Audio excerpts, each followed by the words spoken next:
萧炎吞噬3000焰炎火后第一战，秒杀斗尊巅峰强者，与天明宗结下死仇。萧炎在新域炼化3000焰炎火的这段时间中，玄冥宗的人隔三差五就来找小医仙他们麻烦。他们认定陈贤和那2名长老遭遇不测是萧炎下的手，最后是曹颖他们出来作证，说杀害陈贤的是木谷老人，再加上丹塔从中周旋，他们才极为不甘地离去。小医仙眉头一皱，如今萧炎安然无恙地从新域中出来，玄冥宗的人收到消息肯定不会善罢甘休。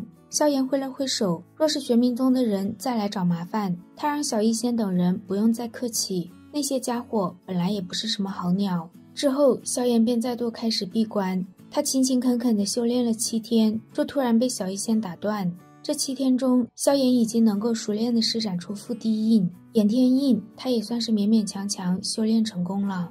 小医仙告诉萧炎，有麻烦找上门了。玄冥宗的宗主带了不少人前来，看样子是打算让萧炎给他儿子陈贤偿命。丹塔外的广场上，陈天南带着上百人气势汹汹地站在那里。丹塔的大长老丘陵质问陈天南带这么多人前来究竟想干什么。陈天南让丘陵不要用丹塔来压自己，他儿子死于萧炎之手，今日他就是来找萧炎去给他儿子陪葬的。丘陵眉头一皱，他早就说过这事陈天南应该去找木谷那老杂毛才对。陈天南说木谷有责任，但萧炎也是凶手之一，只要丹塔交出萧炎，他立刻就撤。丘陵烦死了陈天南，他恼怒地问陈天南当丹塔是什么，他说交便交不成。这时一道身影从陈天南身后走出，丘长老好大的威风，不管怎样，玄冥宗也算是我天明宗的下3宗之一，若是一宗之主的杀子之仇都能不报的话，那日后还有谁会信服我天明宗？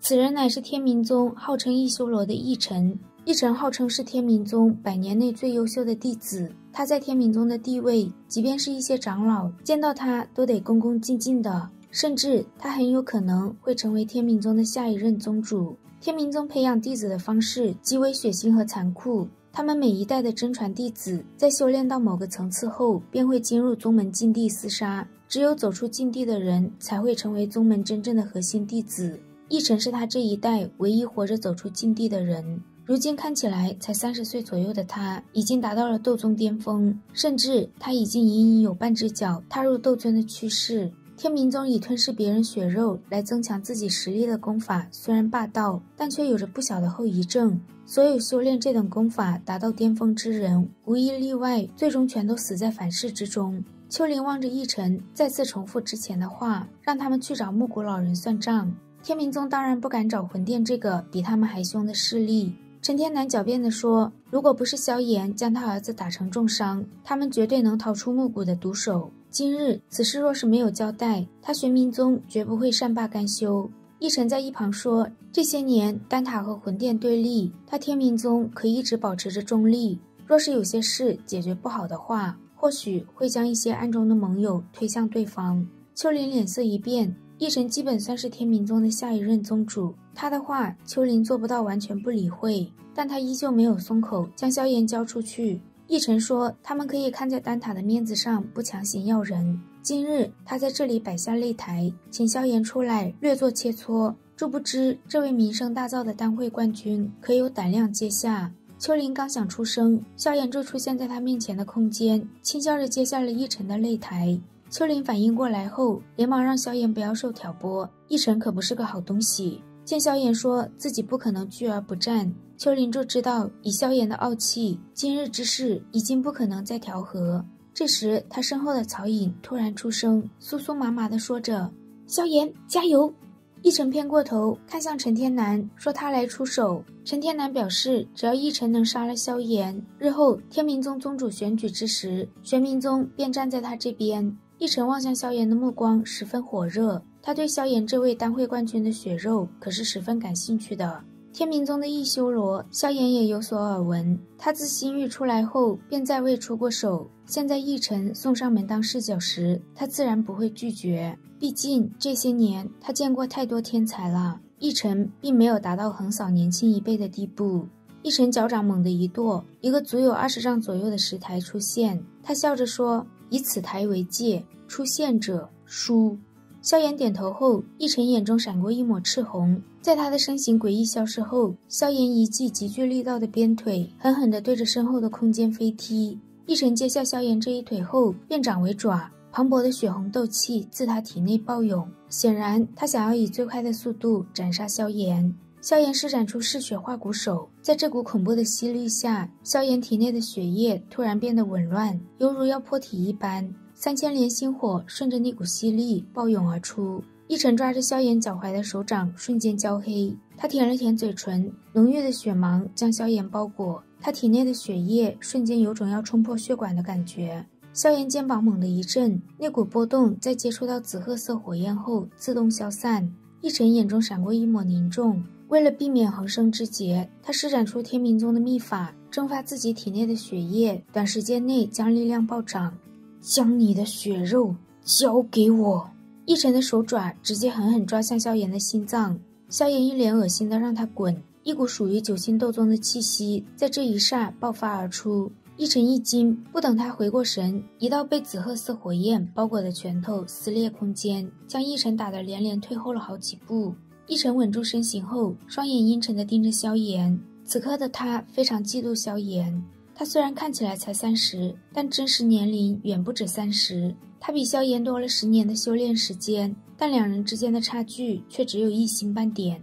奕晨无法接受萧炎比他年轻，还比他有天赋，他眼中的杀意几乎要实质化。在发现萧炎和他以往对付的九星斗宗不一样后，奕晨施展出天冥修罗手，这是天冥宗的正宗斗技之一。奕晨对自己这一招极其有信心。此时萧炎的脸上涌现一抹淡淡的兴奋，他手印一动，接连施展出开山印、翻海印以及覆地印。这3印刚刚融合，血影就带着滔天的杀气而来。紫褐色的晶体手印和奕晨的血手碰撞在一起，惊天的爆炸声响起，石台爆裂成无数碎屑，满身鲜血的奕晨狠狠砸落在地面上。衣衫整洁的萧炎缓缓出现，他冲着奕晨拱了拱手，承让了。奕晨脸色铁青，喷出一口鲜血。今日这一战彻底粉碎了他的骄傲。萧炎淡淡一笑，他刚刚和奕晨交手时，将他手上的那戒强行拔了下来。天冥宗的人既然来找麻烦，自然也要留下点什么东西才行。擂台赛奕晨已经输了，萧炎让他现在就可以带人离开。一旁的陈天南脸色十分难看，他身形一闪，出现在萧炎面前。没教养的小子，切磋之间居然强抢他人之物，难道你的老师没教过你什么叫做必备的礼节？说罢，陈天南的大手洞穿虚空，狠狠抓向萧炎的脑袋。小子，为我儿子偿命去吧！萧炎脸上浮现一抹冷笑，一道暗金色的人影突然挡在他的面前。陈天南的手掌拍在天妖魁身上后，掌心传来阵阵酸麻。下一秒，天妖魁暗金色的拳头直接轰向他的脑袋。陈天南接下这一掌后，整个人的身形连连后退。玄冥宗的强者们顿时掏出武器，满脸杀意地盯着萧炎。此时，小医仙和天火尊者出现在萧炎身边，2名斗尊的浩瀚气息直接将玄冥宗的人吓得连连后退。陈天南嘴巴微微抽搐，经过一番衡量后，他发现自己带来的人压根不够这3名斗尊杀，场面一度陷入尴尬之中。这时，秋林说他们今日也闹够了，若是再继续下去，恐怕3位会长都看不下去了。陈天南脸色微变，难道秋林觉得他们天冥宗的东西这般好拿不成？萧炎纠正地说，这叫战利品。陈天南还准备逼逼的时候，玄一缓步从萧炎面前的空间走出。今日这场闹剧也该收场了，陈天南若是再闹下去，就不要怪丹塔不讲情面。玄一还让奕晨回去问问天冥子，他是否能够代表天冥宗从此和丹塔为敌。玄一一出面，陈天南和奕晨顿时脸色巨变，他们2人最后只能不甘地放下狠话，而后衣袖一挥，狼狈地离去。好啦，今天的视频豆豆就讲到这里啦，我们下期再见，拜拜。